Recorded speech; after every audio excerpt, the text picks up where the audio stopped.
我觉得。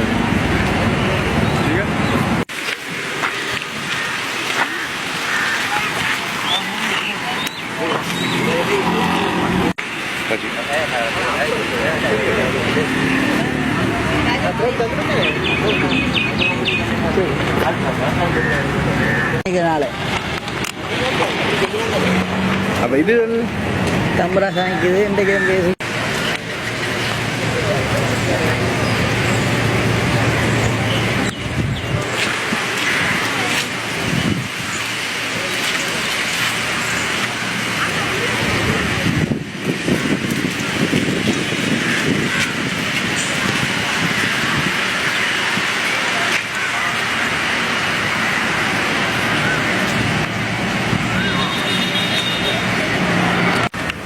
இப்போ ஆகவே இல்லை 5 மணிக்கு அனுப்பிச்சு நீங்கள் வாங்க அதுக்கப்புறம்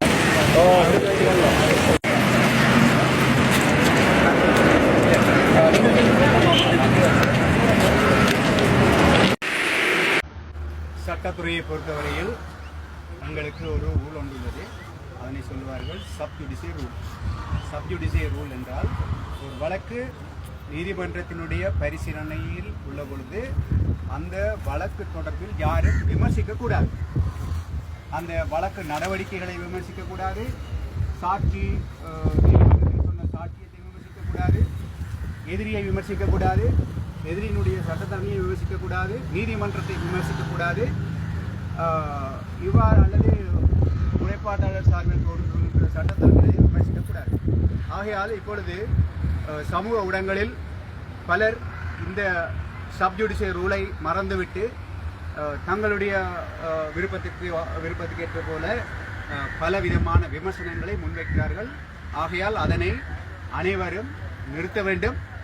இந்த நீதிமன்ற வழக்கு என்ன நடந்தது என்று நீங்கள் கூறலாம். யாரும் ஃபேஸ்புக்கிலோ அல்லது டிக்டாக்லோ அல்லது ஏனைய சமூக ஊடகங்களிலோ எவரும் இந்த வழக்கு நடைமுறைகளை விமர்சிக்க கூடாது. அவ்வாறு விமர்சித்தால் நீதிமன்ற அவமதிப்பு வழக்கு அனைவருக்கு எதிராகவும் பாயக்கூடிய ஒரு சூழ்நிலை உள்ளது.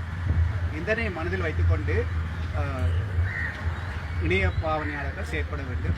இன்றைய வழக்கை பொறுத்தவரையில் எனது கட்சிக்காரர் டாக்டர் ராமநாதன் அச்சுராவுக்கு எதிராக 486வது சட்ட பிரிவின் கீழ் அவர் சிலரை அச்சுறுத்தினார் என்ற ஒரு குற்றச்சாட்டு முன்வைக்கப்பட்டு அது தொடர்பான வழக்கு என்று எடுத்துக்கொள்ளப்பட்டது. இந்த விடயங்கள் தொடர்பில் என்னுடைய ஆட்சேபணங்களை நான் நீதிமன்றத்தில் பதிவு செய்திருந்தேன். அதே போல எனது கட்சிக்காரரும் ஒரு முறைப்பாடு ஒன்றை செய்திருந்தார். அதில் தனக்கு அடித்ததாகவும் சில பொருட்களை திருடியதாகவும் அந்த முறைப்பாடு செய்யப்பட்டுள்ளது. இவைகள் தொடர்பான விசாரணைகள் பூர்த்தி அடையாத காரணத்தினால் அனைத்து வழக்குகளும் செப்டம்பர் மாதம் 11ஆம் தேதிக்கு ஒத்திவைக்கப்பட்டுள்ளது. இதைவிட இந்த வழக்கை நாங்கள் ஆரம்பத்திலேயே ஒரு மருத்துவத்துறையில் உள்ளவர்கள் அவர்களுடைய நேரம் மக்களை பாதுகாப்பதற்காக செலவழிக்கப்பட வேண்டும்.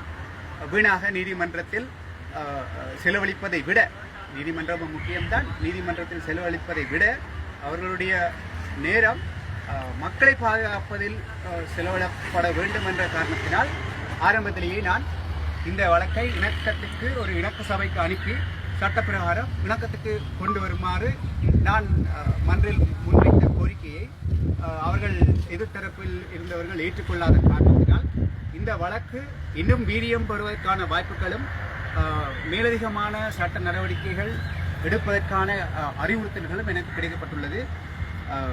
இது எந்த திசையில் போனாலும் எங்களுடைய நோக்கம் இந்த மக்களுக்கு உரிய